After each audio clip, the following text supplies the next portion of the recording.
Good morning student, how are you all. I hope आप सब लोग ठीक होंगे, सुरक्षित होंगे अपने घर में। और मैं सभी के लिए आशा करती हूँ और प्रेयर भी करती हूँ कि सभी ठीक रहें और स्वस्थ रहें। चलिए, अब इसके साथ ही हम लोग पहले तो हम लोग थोड़ा सा ओवरव्यू ले लेते हैं लास्ट क्लास का। मैं एमकॉम सेकेंड ईयर स्टूडेंट, आप लोगों को पता है लास्ट क्लास में हमने ऑलरेडी डिस्कस किया था क्या कहते हैं इनपुट टैक्स क्रेडिट। आप लोगों को पता है इनपुट टैक्स क्रेडिट हम लोगों ने डिस्कस किया था कि इनपुट टैक्स क्रेडिट होता क्या है, कैसे लिया जाता है, क्या चीज का ये कॉम्पनसेशन होता है, किसके ऊपर इसका बर्डन पड़ता है। शायद बर्डन वाली बात मैंने अभी तक आप लोगों के साथ we are not discussed right now, but today in the today class, ठीक है, वी कैन मतलब वी ऑलरेडी मतलब we will discuss in the क्या आपका कि इसका बर्डन एट द एंड किसके ऊपर पड़ता है। क्योंकि मैंने आपको बताया था कि इनपुट टैक्स क्रेडिट मिलने से, ठीक है, जो बेसिकली सप्लायर क्या कहते हैं आपका बायर को देता है, बायर फिर उसको फर्दर प्रोसेस करके फिर क्या करता है, किसी को बेचता है, और फिर वो फिर क्या किसी को बेचता है। जैसे ए ने बी को बेचा, बी ने सी को बेचा, सी ने डी को बेचा। तो इस तरह से एट द एंड जब ई ने उसको पर्सनली कंज्यूम करने के लिए क्या किया, खरीदा, तब एट द एंड जाकर क्या कहते हैं उसका जो फाइनल बर्डन होता है, पूरा का पूरा जो टैक्स होता है, उसका बर्डन किसके ऊपर पड़ता है, आपका जो कस्टमर होता है उसके ऊपर पड़ता है। क्योंकि मैं आपको बता दूं, और इसी वजह से कि कस्टमर के ऊपर ज्यादा बर्डन ना पड़े, क्योंकि जो हमारे क्योंकि आपको पता है कि जो जीएसटी है वो बहुत सारे टैक्सेस को खत्म कर आया है। और बहुत सारे टैक्सेस को खत्म करने के साथ साथ उसके साथ प्रॉब्लम क्या थी कि जो कास्केडिंग इफेक्ट होता था कि अल्टीमेटली एक टैक्स पहले लगा और उसके बाद वो टैक्स के साथ जो वैल्यू है, जितने में चीज आई थी, वो कॉस्ट ऑफ प्रोडक्शन का पार्ट बनी। तो कॉस्ट ऑफ प्रोडक्शन में टैक्स का मार्जिन भी क्या हो गया आपका, ऐड हो गया। फिर फर्दर क्या हुआ, प्रोसेस हुआ, उस बंदे ने वैल्यू एडिशन किया। वैल्यू एडिशन में उसने जो कॉस्ट ऑफ क्या की लिया था, प्रोडक्शन लिया था, उसमें अल्टीमेटली उसने वो इनपुट की वैल्यू भी ऐड किया और उसका उसके ऊपर वो जो टैक्स पे करके रहा था वो भी ऐड किया। ठीक है, फिर उसके बाद उसने फर्दर प्रोसेस करने के बाद उसने वैल्यू एडिशन किया, तो उसने फर्दर जब टैक्स लिया, ठीक है, तो उसने ना केवल अपने प्रोसेस के ऊपर टैक्स लिया, अपने वैल्यू एडिशन के ऊपर टैक्स लिया, बल्कि जो वो टैक्स पे कर आया था, क्योंकि उसने टैक्स को कॉस्ट ऑफ प्रोडक्शन का पार्ट बनाया, ठीक है, तो वो डेफिनेटली उस बंदे ने टैक्स के ऊपर टैक्स लिया। क्लियर हो गया, और ऐसे सभी ने किया। तो अल्टीमेटली एक तो क्या हुआ आपका टैक्स ऑन टैक्स, मतलब एक तरह का देखा जाए कि डबल टैक्सेशन। क्लियर हो गया, ठीक है। And the second important thing कि जो इसका बर्डन था कस्टमर के ऊपर, वो अननेसेसरी बहुत ज्यादा पड़ रहा था।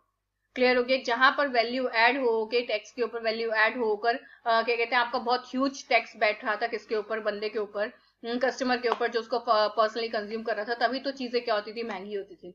तो इसी वजह से इस चीज के इसके कास्केडिंग इफेक्ट को खत्म करने के लिए आपका ये कंसेप्ट आया इन द न्यू क्या कहते हैं आपका जीएसटी, जिसमें द सप्लायर क्या आपका डिडक्ट द क्या आपका टैक्स, ठीक है, ऑन द क्या आपका बायर इनवॉइस।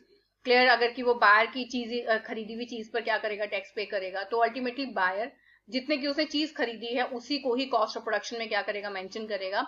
जो वो टैक्स है उसको वो एक अलग से अपने अकाउंट में, मैं आपको बता दूंगी आगे भी हमारी क्लासेस होंगी जब, उसमें आपको बताऊंगी। 3 तरह के अकाउंट मेंटेन होते हैं आपके, इलेक्ट्रॉनिक कैश लेजर होता है, इलेक्ट्रॉनिक आपका क्रेडिट लेजर होता है, ठीक है। क्लियर हो गया।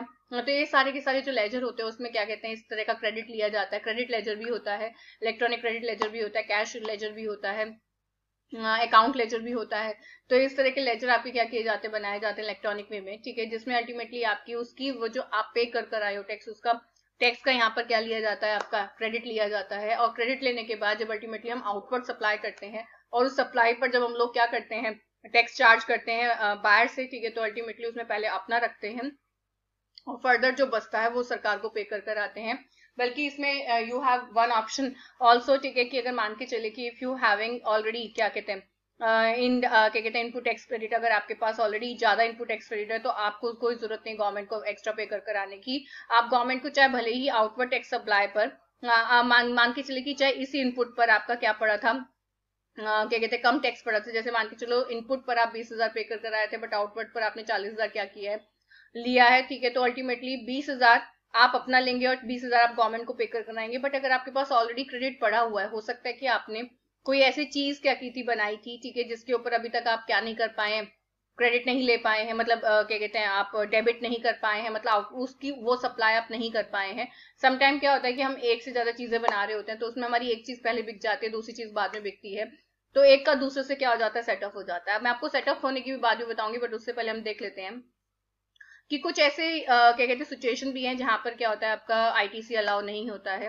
कुछ नेगेटिव लिस्ट गिवन है कि जब आपको आईटीसी नहीं मिलेगा, जैसे आईटीसी आपको, अगर आप कोई इनपुट का इस्तेमाल अगर आप एग्जेम्प्ट सप्लाई में करेंगे, मतलब जिसके ऊपर आपका टैक्स नहीं लगता है, उसके ऊपर आपका आईटीसी नहीं मिलता है। आईटीसी आप कंपोजिशन स्कीम के अंदर नहीं मिलता है। अगर आप कंपोजिशन स्कीम को ऑप्ट करते हैं जहां पर आपके ऊपर बहुत लीस्ट रेट से क्या लगाया जाता है, टैक्स लगाया जाता है, ठीक है, तो भी आपको आईटीसी नहीं मिलता है। ऐसे बहुत सारी सिचुएशन है, I will discuss later on, ठीक है, डेफिनेटली, ठीक है, बट उससे पहले हम ये पढ़ लेते हैं।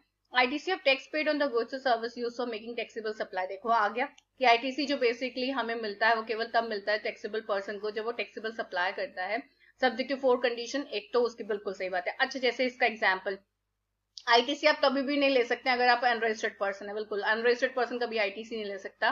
क्लियर हो गया? अनरजिस्टर्ड पर्सन को उन्होंने साफ साफ डिसअलाउड कर रखा है। तो क्या कहते हैं, उसके लिए सबसे इंपॉर्टेंट है कि अगर आप आईटीसी क्लेम करेंगे, क्योंकि देखिए सीधी सी बात, जब आप अपने अकाउंट में क्रेडिट एंट्री डालेंगे, ठीक है, तो अल्टीमेटली जब आप लोग क्या कहते हैं उसका क्रेडिट लेंगे और गवर्नमेंट को पे कर नहीं आएंगे, तो गवर्नमेंट आपसे पूछेगा विच द इनवॉइस इन विच क्या कहते हैं योर टैक्सेस कैप का मेंशन। क्लियर हो गया? अगर if you don't have the cap का इनवॉइस तो डेफिनेटली आपका वो, क्योंकि क्रॉस चेक होता है, इस बात का ध्यान रखना। क्योंकि मैं आपको बता देती हूँ, देखिए सीधी सी बात, आपने क्रेडिट लिया क्योंकि आपके लिए वो क्या था, आप बायर थे, ठीक है, आपने क्रेडिट लिया, बट एक सप्लायर भी तो है जिसने आउटवर्ड सप्लाई किया और उस पर आपसे क्या किया, टैक्स काटा। तो उसने तो ई वे बिल जारी कर दिया होगा, और ई वे बिल जारी करते ही कॉमन पोर्टल पर जैसे उसने एंट्री डाली होगी तो उसको सरकार के पास अपने आप इंफॉर्मेशन पहुंच गई होगी इसने किस बंदे के ऊपर क्या किया है, टैक्स लगाया है। क्लियर हो गया? अब जब आप क्या करेंगे, क्या कहते हैं, टैक्स लगाएंगे, जब आप अल्टीमेटली क्या होगा, जब आप क्रेडिट लेंगे, ठीक है, तो क्रेडिट में सीधी सी बात है कि क्या कहते हैं आपको पूरी की पूरी इन्फॉर्मेशन डालनी होती है कि किस सप्लायर से आप खरीद कर लेकर आए, उसका रजिस्ट्रेशन नंबर क्या था, सारी की सारी चीज। तो वो सारी की सारी चीजें किससे पता चलती हैं, आपके जो आपके पास इनवॉइस होता है, आपके पोजीशन में जो इनवॉइस होता है उससे पता चलता है। अगर आपके पास नहीं होगा तो वो क्रॉस चेक से ही बाहर हो जाएगा कि जिस बंदे के पास इस बात का प्रूफ ही नहीं है कि जिस चीज का वो क्रेडिट ले रहा है वो किस चीज पर ले रहा है, तो अल्टीमेटली बात वहीं पर ही क्या हो जाएगी, खत्म हो जाएगी, आपको उस चीज का क्या नहीं मिलेगा, क्रेडिट नहीं मिलेगा। Receipt of goods and service, सीधी सी बात है, आईटीसी केवल उसी चीज पर मिलता है जब आपने कोई चीज गुड्स एंड सर्विस क्या की होती है, रिसीव की होती है। And tax actually paid by supplier to government, बिल्कुल सही बात है, और वो तभी मिलेगा आप लोगों को क्योंकि आपको क्रेडिट तब मिलेगा जब सप्लायर गवर्नमेंट को पे कर आया होगा या सप्लायर ने अपने क्रेडिट का इस्तेमाल किया होगा, वट एवर कुछ भी कंडीशन हो, पर गवर्नमेंट के पास इंफॉर्मेशन गई हो कि एग्जैक्टली उसने टैक्स पे किया है। एंड फर्निशिंग ऑफ रिटर्न, बिल्कुल सही बात है, आगे मैं आपको ये भी बताऊंगी कि रिटर्न किस किस फॉर्म में भरी जाती है।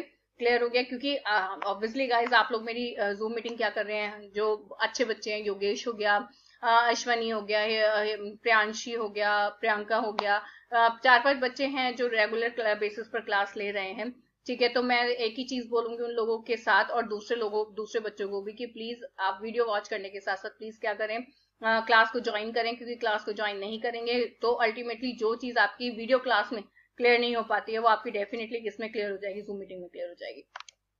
इसके साथ ही नेक्स्ट स्लाइड क्या कहती है, देखिए, input tax credit full ITC allowed on capital goods in one go, बिल्कुल सही बात है, हो जाता है ऐसा कि कैपिटल गुड्स पर वैसे नॉर्मली जो पहले होता था, मैं अब आपको बता देती हूँ। अब देखिए इसमें क्या प्लस पॉइंट है आपका जीएसटी में, और पुराने जो लॉ थे उसमें क्या माइनस पॉइंट था। उसमें ये था कि अगर आपको जीएसटी मिलता था, और सॉरी आपको जो इनपुट मिलता था ये कंसेप्ट था वैट के अंदर था, वैट जैसा ही है कुछ कुछ आपका जीएसटी, तो उसमें मिलता था, पर कैपिटल गुड्स पे 36 इंस्टॉलमेंट में मिलता था। क्लियर हो गया? ठीक है, जो कि अब यहाँ पर इसमें अलाउ कर दिया गया कि एक ही बार में आप ले सकते हैं ITC.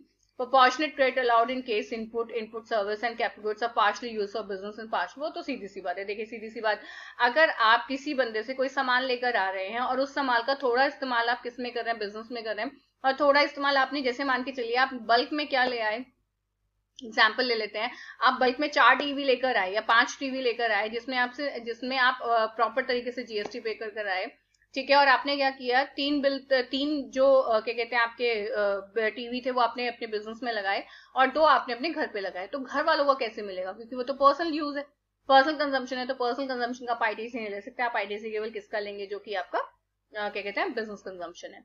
And proportional credit allowed in case of input service and capital goods are used for taxable and zero rated and exempt supply, बिल्कुल। अब क्या होता है मैं आपको बता देती हूँ, ये भी इन्होंने बहुत अच्छी बात बताई है कि अगर मान के चलिए कि आपने कोई गुड्स परचेज किया, जैसे मान के चलिए कि आपने बल्क में मटेरियल परचेज किया, ठीक है, और उस मटेरियल का इस्तेमाल ना केवल आपने क्या कहते हैं टैक्सेबल गुड्स को बनाने में किया, बल्कि आपने ऐसे गुड्स को बनाने में भी किया जिनके ऊपर आउटवर्ड सप्लाई पे या तो जीरो रेट है या फिर वो उस पर 1 भी रुपया टैक्स नहीं है, ठीक है। और अगर ऐसी सिचुएशन अगर आएगी, ठीक है, तो ऑटोमेटिकली आप ये चीज समझ लीजिएगा, अगर ऐसा होगा तो अल्टीमेटली आपको क्रेडिट भी केवल किस पर मिलेगा, जो आपने टैक्सेबल सप्लाई करने पर इनपुट का इस्तेमाल किया होगा। अगर आपने किसी भी ऐसी चीज का इस्तेमाल करने पर किया है, ठीक है, जिसके ऊपर टैक्स आपका 0 रेटेड है या फिर एग्जेम्प्ट है, ठीक है, तो डेफिनेटली उसके ऊपर आपको क्या नहीं मिलेगा, आईटीसी नहीं मिलेगा, ठीक है।